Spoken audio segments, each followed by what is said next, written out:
जी, रेवंत रेड्डी जी, विक्रमा भट्टी मल्लू जी, मधु याक्षी जी,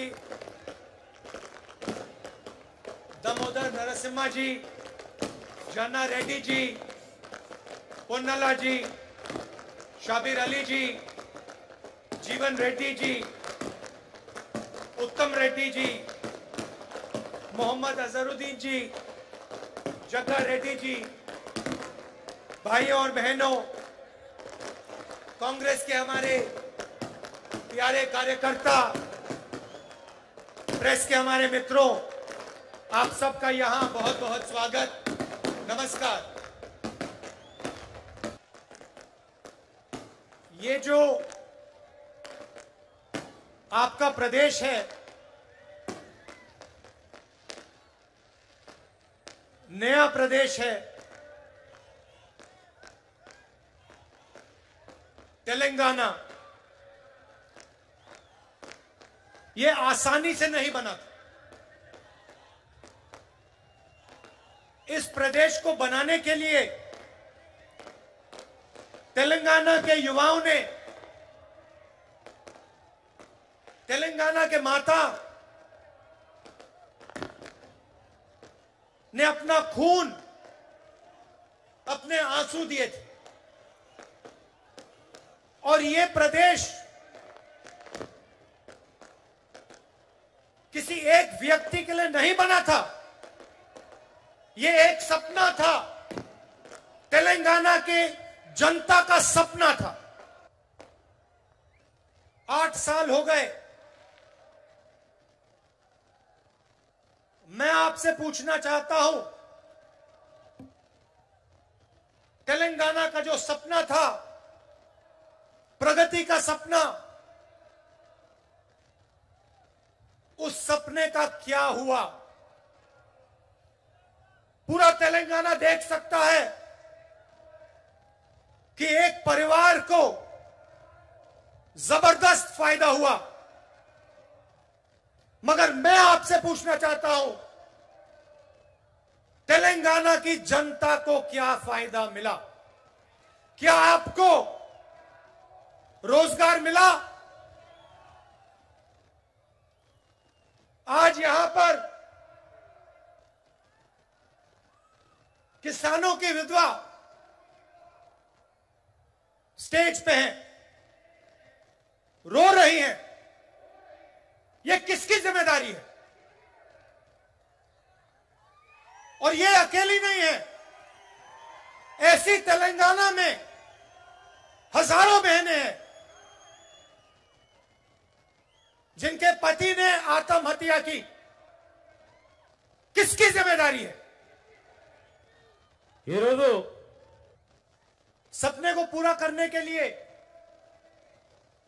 आपने अपना खून, अपने आंसू दिए,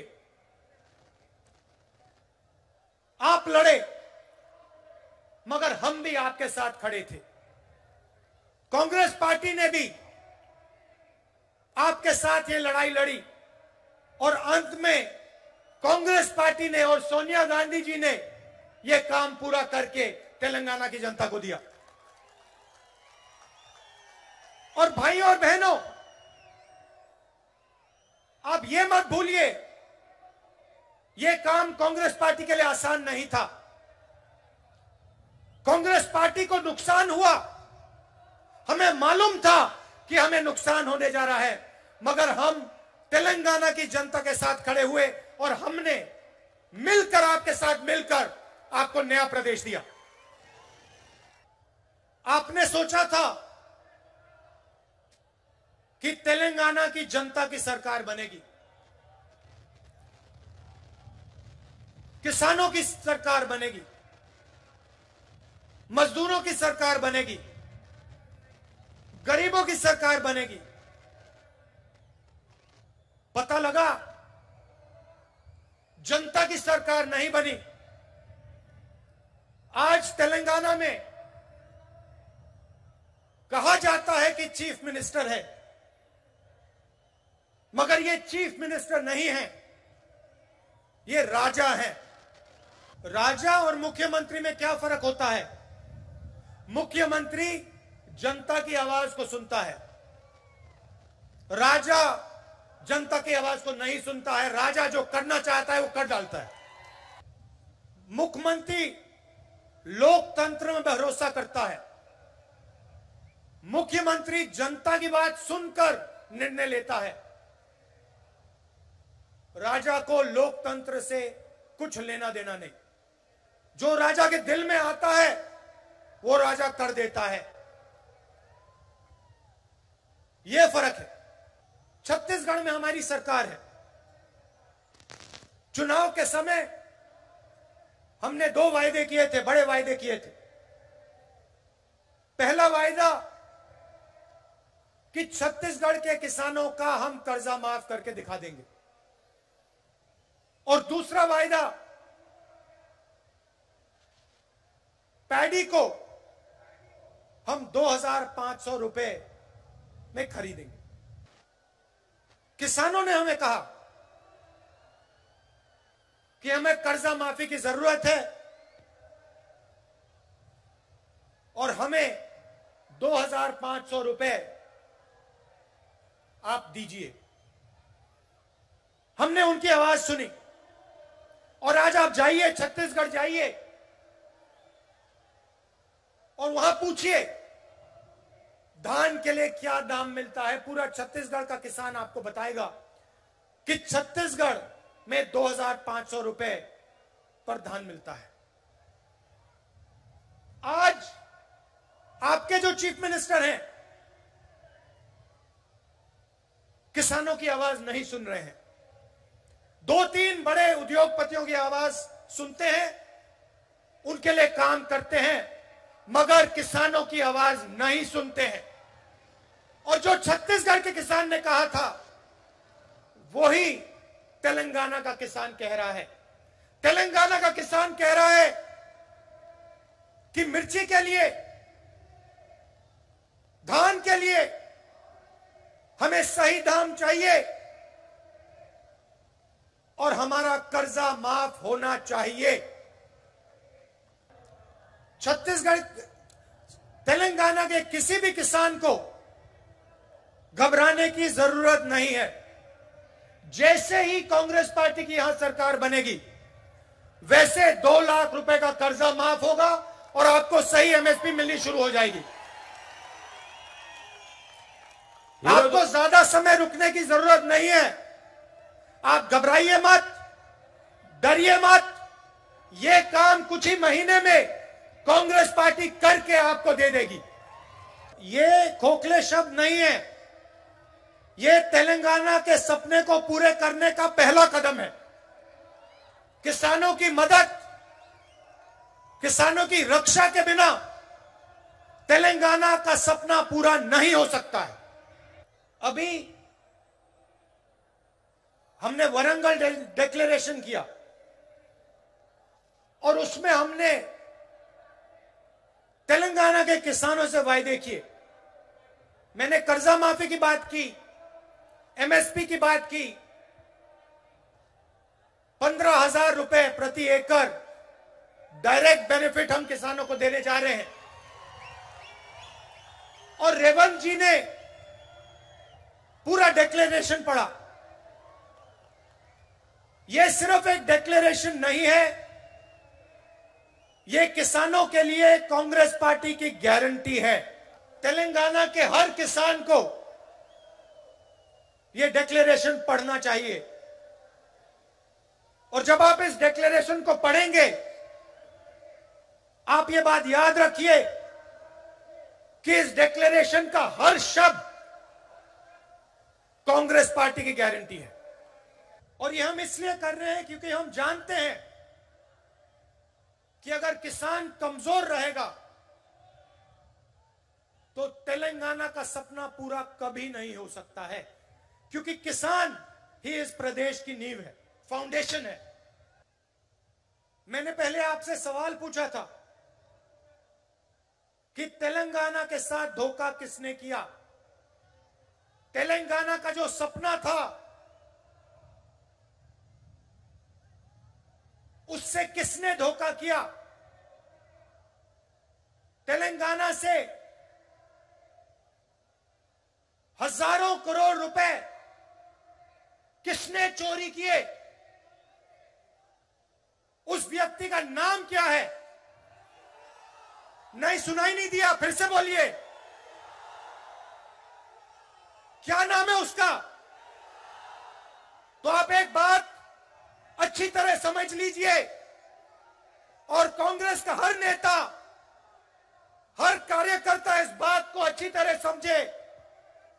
जिस व्यक्ति ने तेलंगाना के साथ धोखा किया है, जिस व्यक्ति ने तेलंगाना से चोरी की है, जिस व्यक्ति ने तेलंगाना के सपने को नष्ट किया है, उसके साथ कांग्रेस पार्टी का कोई समझौता नहीं होगा।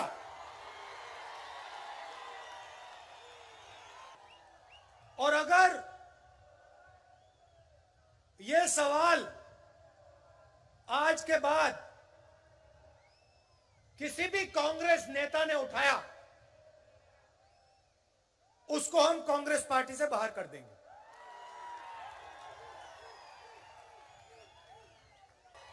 चाहे वो कोई भी हो, कितना भी बड़ा हो,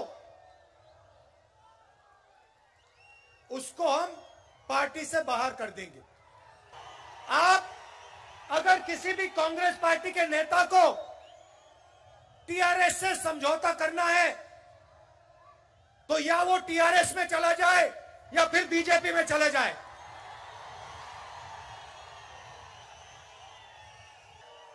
हमें उस व्यक्ति की कोई जरूरत नहीं है। మాకు ఆ వ్యక్తి అవసరం లేదు।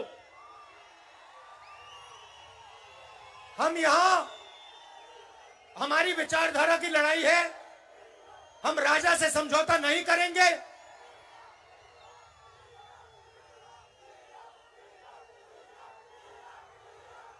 हम टीआरएस को चुनाव में हराएंगे।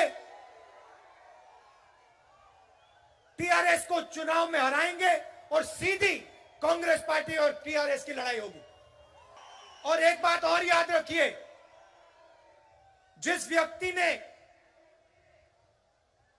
तेलंगाना के सपने को नष्ट किया और तेलंगाना के किसानों से, मजदूरों से, युवाओं से लाखों करोड़ रुपए चोरी किए, उसको हम माफ नहीं करने वाले हैं। और चुनाव के समय जब टिकट का सवाल उठेगा, और ये सब नेताओं को अच्छी तरह बात सुननी चाहिए, जब चुनाव के समय टिकट की बात उठेगी तो जिस व्यक्ति ने जनता की लड़ाई लड़ी होगी